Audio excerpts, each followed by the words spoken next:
Are you going on a vacation this summer? If so, stay tuned for some great tips for creating a perfect travel wardrobe. Hi, this is Kim from the YouTube channel Dorothy's Daughter. I'm honored to be guest hosting this video for Love Notions this week. One of the most fun sewing goals is to plan for a vacation wardrobe. It's a short-term goal that will expand your sewing skills and add a variety of things to your wardrobe and also be just a general fun thing to do. I'm going to share some great fabric choices and some perfect Love Notions patterns with you today. First, as you may know, Love Notions always features one pattern every Friday for just $5. Today, July 5th, 2024 for reference, it is a wardrobe staple, the Cadence top and dress. It is a great pattern as is, but it is also very hackable, and it can help you with looks that you want to try to achieve. Later in this video, I'm going to show you how I hacked the Cadence pattern into this beautiful tiered dress, so keep watching for that. But first, let's start with fabric choices. When it comes to selecting fabrics for travel clothing, there are several important things to consider. First is comfort. You might be traveling by car, bus, or plane. You may also have long days of sightseeing or visiting with family and friends. But the last thing that you want is to be stuck in uncomfortable clothes. So you want to look for knits, for stretch wovens, anything with a little bit of stretch or even natural give like denim. The second thing to consider is durability. We play hard on our vacations. We climb in and out of cars, buses, shuttle buses, amusement park rides, and other activities. So look for things like denim, twill, high quality knits, things that are going to hold up and stand the test that you're going to give them on your vacation. The third thing is versatility. With limited space and luggage, we need things that can be worn on many different occasions. So we need fabrics that can go the distance with many different patterns. ITY is one of my favorite things for that. It can be dressy or just casual. Also, knits with a little lycra or nylon in them tend to upscale it a bit. Stretch wovens, and one of my favorites for this is rayon spandex. All of these can be made into very dressy things and also casual. The fourth thing is breathability, especially if you're going to be in a warm climate. You need fabric that is cool and comfortable. So look for things like cotton, linen, rayon challis is my favorite, ITY. With the cotton, you probably want something with a little bit of a polyester blend just so it doesn't wrinkle real badly. Linen does wrinkle, but what you're going to end up with is a little character because linen just kind of needs to be wrinkled to look good. So those are some suggestions to keep you cool and comfortable on your vacation. And then the fifth thing is ease of care. You may or may not have access to laundry. So the things you can rinse out and air dry or anything that is wrinkle-free is going to be your friend. So look for fabrics that have some kind of polyester built in with a little lycra in there. Linen wrinkles, as I said, but it gives it character. But anything that has a little bit of a blend to it is usually going to be a little less wrinkly than other things. Love Notions has some great pattern choices for travel. There are too many to list because there's so many, and I could sit here and make a 2-hour video and name them all. But here's just a few that I've used, and I'll link these patterns in the description below. Anyway, La Belladonna is one pattern that I think is very versatile, not only versatile, but quick and doesn't take much fabric. So that's something that is a plus, plus, plus. But I used it here in a set with the Tinley shorts, which made it versatile because I could also use this top with a pair of white pants. So it worked out really, really well. I've also made other casual La Belladonna tops just to put over jeans or pants, shorts, whatever. It just depends on where you're wearing it, what you're going to put it over. Tinley shorts are one of my favorites because they're so versatile. You can make the sort of full short as you can see in my set with the belladonna, or you can make a more tailored pair of shorts with just an elastic back. I love these white shorts. This is just a stretch woven. Even though this pattern calls for wovens, I use the stretch woven just to make it a tad more comfortable. Crescendo jeans are probably my new favorite pattern of all time. And these can be made as jeans because everybody needs a good pair of jeans. You never know when there'll be a cool snap when you're on vacation as well.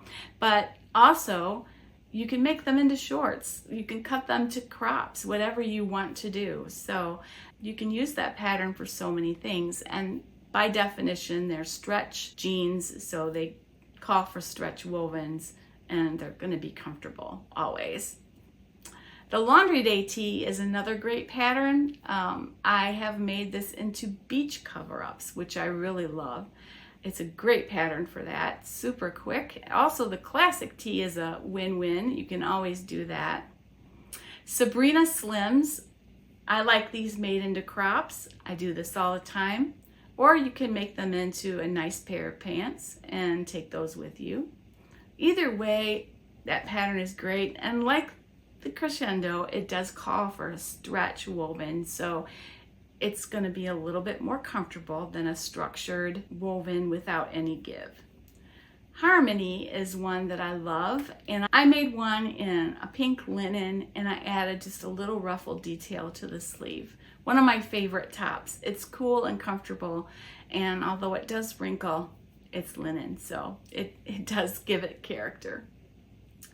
The chorus pattern is a new pattern. Has the added benefit of being just a little bit dressy if you need it to be. And I made mine in a rayon spandex, which is super, super comfortable.